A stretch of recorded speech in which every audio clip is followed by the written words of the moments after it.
Kaip surinkti sieninę plokštę iš lengvų plieninių plonasienių konstrukcijų. Toliau jas vadinsime LPPK. Kartu su LPPK rinkiniu pateiksime jums išsame instrukciją bei dokumentus su namo ar kito objekto brėžiniais, kuriuos taip pat galėsite peržiūrėti kompiuteryje, planšetėje ar išmaniajame telefone. Visų sieninių plokščių surinkimo principas yra panašus. Šiame video matote V5 plokštės montavimo procesą. Rėmų rinkinyje suraskite pakuotę paženklintą etiketę V5. Šalia žymėjimo galite matyti 2P, 3P ir 4P. Tai reiškia, kiek pakuočių reikia tai sieniniai plokščiai surinkti. Tai yra sienai V5, reikia rasti 3 karkaso pakuotės ir jas išpakuoti.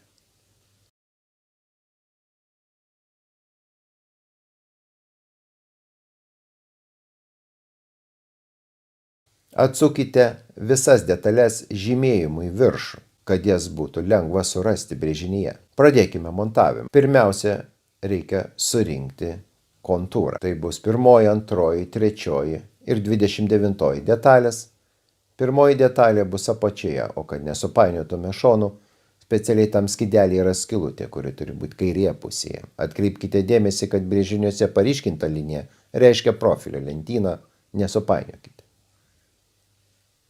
Likusias plokštes reikia išdėlioti griežtai pagal brėžinį, nustatant rėmų tarpusavėje tvirtinimo vietas. Sujungus profilius į kniedės skylę reikia įkišti įlą ir užfiksuoti skylę tarp jų. Tai bus lengviau kišti kniedę į skylę. Tačiau kniedyti nereikia. Kol sienos plokštė nėra visiškai surinkta,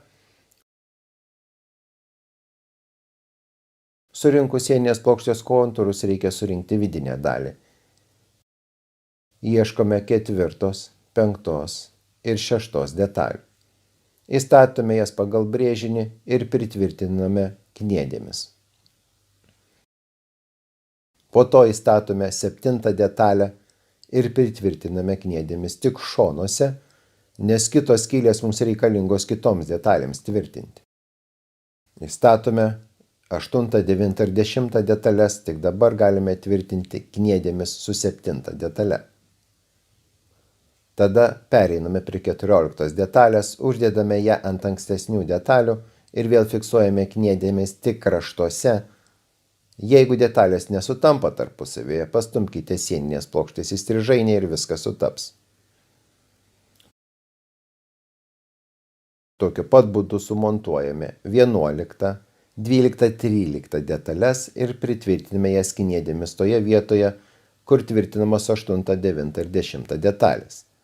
Dabar montuojame 21 detalę ir tokiu pat būdu fiksuojame kraštuose. Jei brėžinyje pasitaiko detalių, kurios eina kiaurai, vadinasi šių profilio ausis reikia apkarpyti, šiuo atveju tai nuo 15 iki 20 detalės.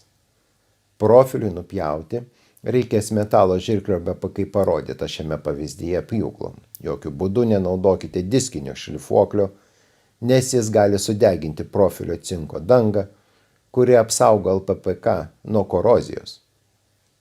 Baigus pjaustyti pjūvio vietas reikia apdoroti cinku. Dabar visi apkaustai puikiai derės prie 21 detalės.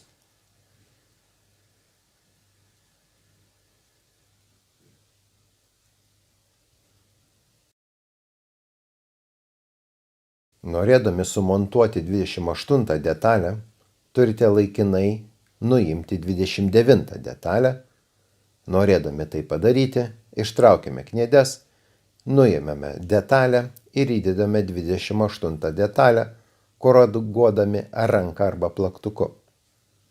Tuomet įstatome prieš paskutinės 25, 26, 27 detalės, pritvirtiname jas kniedėmis ir įdedame paskutinę 29 detalę, kurią neseniai nuėmėme.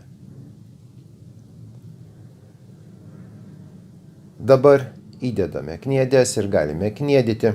Detalių tvirtinimo vieta turi glaudžiai priglusti viena prie kitos. Todėl jas reikia suspausti tose vietose, kur yra trigubos jungtys. Jei kniedimas nepavyksta arba atsitinka kas nors panašaus, reikia kniedę išgręžti,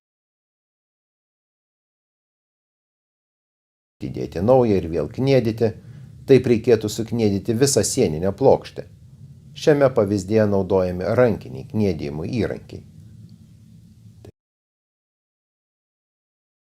Taip pat galite naudoti elektrinį arba pneumatinį kniediklį. Sukniedijus reikia pasukti plokštę ir vienu metu iš abiejų pusių ją stuktelti ir tokiu pat būdu pritvirtinti kniedes. Viena sieninė plokštė paruošta. Ir tuo pačiu principu galima imtis kitų. Linkime lengvų statybų.